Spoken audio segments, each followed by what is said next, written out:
আল্লাহ তাআলা আপনাদের এই প্রচেষ্টাকে কবুল করুন। আপনারা যদি এই যে এরকম চিৎকার চেঁচামেচি হই হুল্লোড় করতে থাকেন, কোনো আলোচনা করা যাবে না। আমি মেহেরবানি করে এই যে দুই হাত একসাথে করে করজোড় করে আপনাদের কাছে অনুরোধ করছি, আপনারা বসুন, শান্ত হয়ে বসুন। আপনারা শান্ত হন মেহেরবানি করে। আর এই যে ঢিল ছোড়াছুড়ি করবেন না, পানি ছোড়াছুড়ি ঢিল ছোড়াছুড়ি না। যারা বসতে পারেন নাই দাঁড়িয়ে থাকেন থাকেন।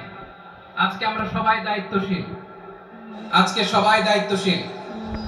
এই যে ইউটিউবার ভাই, এই যে এলইডি ভাই বসে যান, ঠিক আছে, থ্যাংক ইউ, বসে যান। শ্রোতাদের সাথে কোনো কথা বলা যাবে না, আমার সাথে কথা, বসে যান। আমি অনুরোধ করব আমার প্রিয় ইউটিউবার ভাইরা, ফ্রেম ঠিক হলে ফোকাস হলে বসে যান, ঠিক আছে, ঠিক আছে।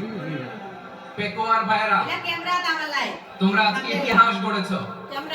আমি অনুরোধ করব অল্প কয়েকটা মিনিট একটু নীরবতা বজায় রাখতে হবে। আমি কয়েকটা বার্তা তোমাদের সাথে শেয়ার করে আজকে আমরা বিদায় নেব ইনশাআল্লাহ। সকাল 10টা থেকে অনেক আলোচনা হয়েছে, অনেক, এত আলোচনার দরকার হয় না। গুরুত্বপূর্ণ দুই একটা কথা, কোরআনের কয়েকটা বার্তা শেয়ার করতে পারলে যথেষ্ট। আমরা যা সকাল থেকে শুনেছি এতটুকু আমল করতে পারলে এনাফ, গুড ইনাফ। কিন্তু একটু নীরব হইতে হবে আল্লাহর ওয়াস্তে। আরব বিশ্বে একটা ট্র্যাডিশন আছে, আল্লাহর ওয়াস্তে বললে এখানে এর উপরে আর কথা থাকে না, এটা হচ্ছে লাস্ট কথা। আল্লাহর ওয়াস্তে, আমি আবার বলছি, আই রিপিট।